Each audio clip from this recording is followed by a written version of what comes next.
जय तिरंगा मेरे प्यारे दोस्तों, जय भारतीय दोस्तों। आज मैं आप लोगों को महान गणितज्ञ आर्यभट्ट की जीवनी बताने जा रहा हूँ। दोस्तों, आर्यभट्ट महान गणितज्ञ, ज्योतिष वेत्ता, खगोल शास्त्री के रूप में प्राचीन भारतीय इतिहास में अपना विशिष्ट स्थान रखते हैं। उन्होंने भारतीय गणित के साथ विश्व को ऐसा गणितीय सिद्धांत दिया जिसकी परिकल्पना तत्कालीन समय में किसी अन्य देशों के पास नहीं थी। आर्यभट्ट ने दशमिक पद्धति का प्रयोग का सबसे प्राचीन भारतीय उदाहरण प्रस्तुत किया। उनकी इस अंकन पद्धति को 3 भागों में बांटा गया था: अंकन पद्धति, दशमिक पद्धति और शून्य का प्रयोग। आइए अब मैं आपको आर्यभट्ट के जीवन से रूबरू करवाते हैं। आर्यभट्ट का जन्म 476 ईस्वी पूर्व में पटना अर्थात पाटलिपुत्र में हुआ था। कुछ उन्हें अस्मक जनपद के निवासी मानते थे। यह जनपद गोदावरी और निर्मला के बीच स्थित था, जिसकी राजधानी पैठन थी। आर्यभट्ट के संबंध में अन्य जानकारी जैसे उनके माता पिता, परिवार आदि नहीं मिलती। आर्यभट्ट ने गणित और ज्योतिष की शिक्षा प्राप्त की थी। इस शिक्षा को प्राप्त करने के उपरांत आर्यभट्ट ने एक पुस्तक आर्यभट्टिया लिखी, जिसमें 121 श्लोक है।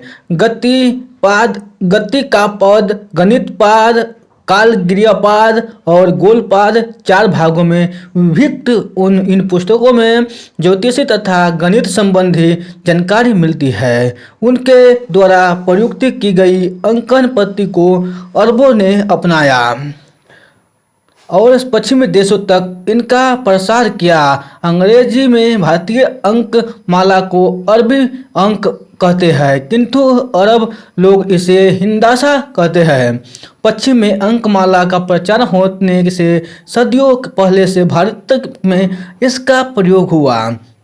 दोस्तों, दशमिक पद्धति का प्रयोग आर्यभट्ट ने 376 से 500 ईस्वी के पूर्व किया, जिसको अरबों ने भारत से सीखा। भारतीय ने शून्य का प्रयोग सर्वप्रथम किया। अरबवासियों ने इसे भारत से सीखा और यूरोप में फैलाया। दोस्तों, बीजगणित में भारत ओवर यूनान का योगदान था। आर्यभट्ट ने त्रिभुज के क्षेत्र को जानने का नियम निकाला, जिसके फलस्वरूप त्रिकोणमिति का जन्म हुआ। ज्योतिष शास्त्र में भी त्रिकोणमिति का प्रयोग किया जाता है। वर्तमान स्कूलों और कॉलेजों में आर्यभट्ट की पद्धति पर ही आधारित त्रिकोणमिति को पढ़ाया जाता है। समकोण त्रिभुज की 2 भुजाओं के अनुपात के लिए अंग्रेजी में साइन शब्द का प्रयोग होता है। यह आर्यभट्ट के जया और जीवा से बना है। आर्यभट्ट ने चंद्र ग्रहण और सूर्य ग्रहण के कारणों का पता लगाया। उन्होंने अनुमान के आधार पर पृथ्वी की जिस परिधि का जो मान निकाला वह आज भी शुद्ध माना जाता है। उन्होंने बताया कि सूर्य स्थिर है और पृथ्वी घूमती है। पृथ्वी अपनी धुरी के चक्कर लगाती है, इसलिए खगोल में अंतरिक्ष घूमता हुआ दिखाई पड़ता है। पृथ्वी के धुरी पर घूमने के कारण ही दिन रात होते हैं। आर्यभट्ट ने आकाश के ग्रह नक्षत्रों की गतिविधियों के बारे में जो आँखों से जो कुछ भी देखा था उसे लिखा। उन्होंने काल क्रियापाद और गोलपाद में काला गणना और ज्योतिष शास्त्र के फलादेश तथा पृथ्वी की परिधि का अशुद्ध मान आदि के बारे में महत्वपूर्ण जानकारियाँ लिखी। दोस्तों, आर्यभट्ट वास्तव में एक महान गणितज्ञ, खगोल वक्ता तथा ज्योतिषाचार्य थे। उन्होंने सूर्य ग्रहण, चंद्र ग्रहण, पृथ्वी की धुरी पर परिभ्रमण करने, दिन रात होने की स्थिति, ग्रह नक्षत्र संबंधी जो महत्वपूर्ण जानकारियाँ तत्कालीन समय में दी थी वह आज भी उतनी ही सटीक है। उन्होंने गणितीय क्षेत्र में दशमलिक अंकन, शून्य तथा त्रिकोणमितीय पद्धति भारत को ही नहीं विश्व को भी दी है।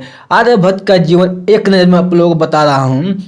नाम आर्यभट्ट, जन्म वर्ष 476 ईस्वी, जन्म स्थान कुसुमपुर, पाटलिपुत्र वर्तमान पटना, मृत्यु 550 ईस्वी।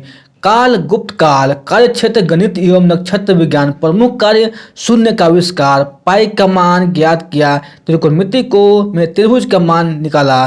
तो दोस्तों, ये बायोग्राफी आपको अच्छी लगी हो तो अपने दोस्तों को साथ जरूर शेयर कीजिएगा। फिर मिलते हैं अगले बायोग्राफी में। तब तक आप खुश रहिए, सुरक्षित रहिए और अपने सेहत को अच्छी तरह से ध्यान रखिए और अपने परिवारों के साथ मिलजुल कर रहिए, क्योंकि समय पहले की अपेक्षा बहुत बदल गया है। धन्यवाद।